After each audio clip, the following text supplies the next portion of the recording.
wa ti gbọ́dọ̀ wà conscious of their body system. Tọ́mọ bá ti pé age of 7-8 ọmọ obìnrin ẹ ti gbọ́dọ̀ mọ̀ jẹ́ kó mọ̀ pé nǹkan kan wà tí ń jẹ́ menstruation. So that tó bá rí kò ní dẹ́rù bá. Ọmọ mi bá ń ṣe nǹkan oṣù báyìí ọmọ ọdún 13 ọmọ ọdún 12 gbogbo ara ẹ̀ ló máa stain kò yẹ kó rí bẹ́ẹ̀ ọmọ tó níyà. Gbogbo àwọn nǹkan yìí ọmọ wa gbọ́dọ̀ free pẹ̀lú wa.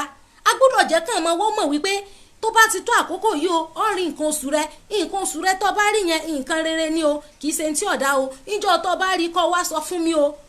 Kò sóbìnrin tí èkì ń ṣe nǹkan oṣù obìnrin tí nǹkan oṣù ó túmọ̀ sí wípé èèyàn lè bímọ ni o.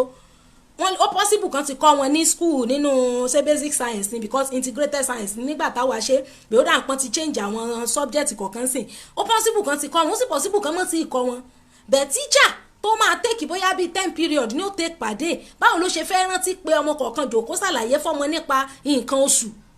Òbí mi gan wà tó ń gan wà conscious of ara rẹ̀ ẹ ra àwọn obìnrin míì wọ́n lọ rèé báwọn kan ṣe náwó wọ́n lọ rèé báwọn kan dáná náwó hòtẹ́ẹ̀ tí wọ́n sùn sí ẹlòmíì ó gbàgbé pátá síbẹ̀ ẹlòmíì ó gbàgbé bra ẹlòmíì ó gbàgbé ṣímí ẹlòmíì àlọlé ọ̀rẹ́ àsùn síbẹ̀ á gbàgbé pátá. Obìnrin ìyá báwo ni ẹni tó ń gan conscious nípa ara rẹ̀ bó ló ṣe fẹ́ sọ fọ́mọ kọ́mọ ó lè mọ bí ọmọ ó ṣe mọ package ara rẹ̀. A rí àwọn ọmọ mi báyìí tí wọ́n ṣẹ̀ṣẹ̀ bẹ̀rẹ̀ sí í ṣe nǹkan oṣù bẹ́ẹ̀ lómi bá yọ nǹkan oṣù lára kò mọ bí ó ṣe jùnù kò mọ bí ó ṣe dispose rẹ̀. So ẹ jẹ́ ká jẹ́ kí àwọn ọmọ wa mọ̀ wípé gbogbo nǹkan ara wọn gbogbo ẹ̀ ló ṣe pàtàkì. Ọmọ gbọ́dọ̀ wà conscious. Ọmọ tó bá ń lọ day school tó bá lọ léèwé kó padà wá sílé assignment rẹ̀ kó gbé kó ṣe. Ọmọ wa ò gbọ́dọ̀ wá níbì kankan káwọn òbí gan mọ̀. Bẹ́ẹ̀ ni àwọn òbí mi wà tí wọ́n bá ní ibo ni lágbájá wà wọ́n mọ̀ bẹ̀ ẹlòmíì ò mọ bí tọ́mọ ẹ̀ wà báyìí nísìn a ní ṣé òun á máa ṣọ́ ni. Yes, you as a parent you hold it as a point of duty láti mọ bí tí ọmọ rẹ wà o gbọ́dọ̀ mọ bí tó wà ni.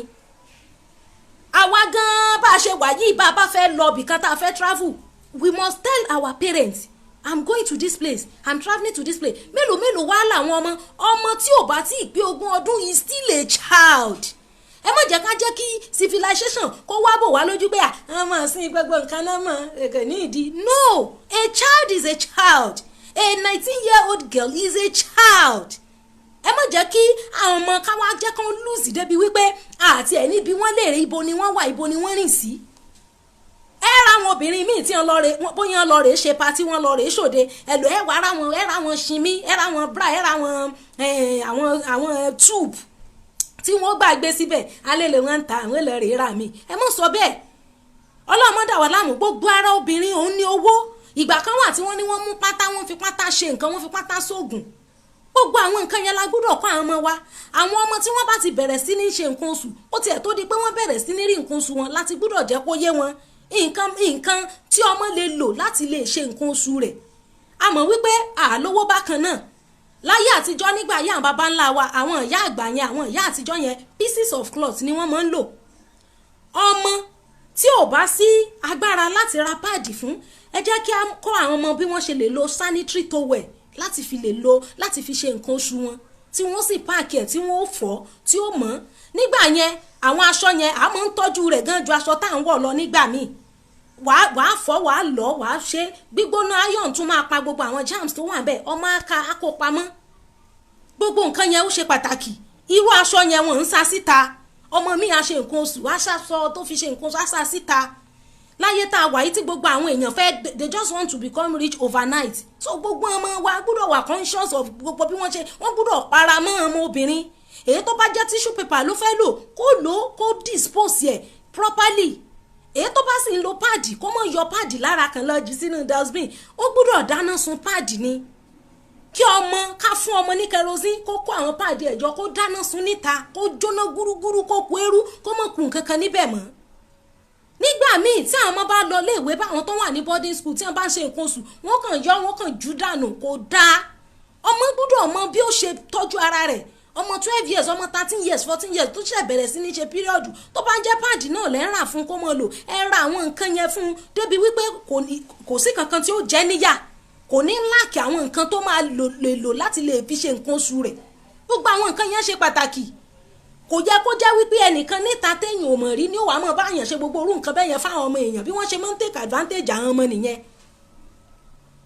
ṣóyé wa Ọlọ́run ràn wá lọ́wọ́. I said parenting is more of parent work than teacher. àti sọ yẹn pé teacher nílé ìwé ẹnu iṣẹ́ ló wà, ó níye period tó gbọ́dọ̀ cover per day per week, so ìwọ̀nba ìní olùkọ́ lè ráyè mọ́ láti máa sọ pé ọmọ ó yá ṣe bẹ́ẹ̀. ọmọ òbí ló ní í ṣe, ó níṣẹ́ púpọ̀ láti ṣe lórí ọmọ, pàápàá jùlọ ọmọ obìnrin.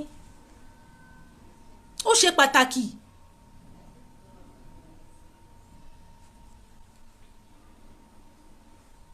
I said during adolescence the girl child needs mentorship, ó need the right mentorship so that nínú adolescence yẹn ibẹ̀ ni ọmọ ti máa mọ̀ wípé òun ti ní tendency láti lè lóyún, òun ti ní tendency láti lè bímọ.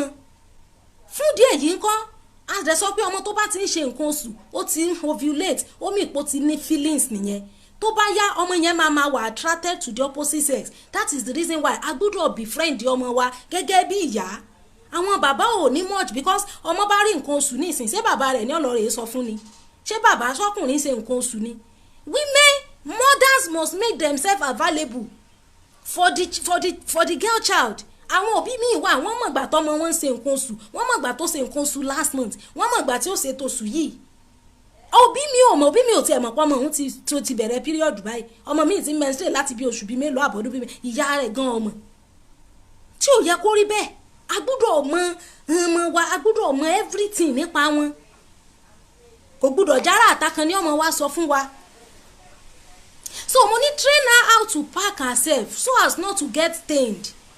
ọ̀pọ̀lọpọ̀ àwọn ọmọ tí wọ́n wà ní GS1 GS2 yẹn ni wọ́n máa ń wà at the beginning of their menstruation. ọ̀pọ̀lọpọ̀ wọn bá jókòó aṣọ school wọn máa stain ni, nítorí wípé period wọn tí wọ́n ti bẹ̀rẹ̀ wọn ò mọ bí wọ́n ṣe páàkì ẹ̀, wọn ò rẹ́ni ṣàlàyé fún wọn. òbí mi gan ráàyè, òbí mi gan bọ́mọ bá ń bá sọ̀rọ̀ báyìí ó lè lẹ́jọ́ ọmọ ti pọ̀ jù.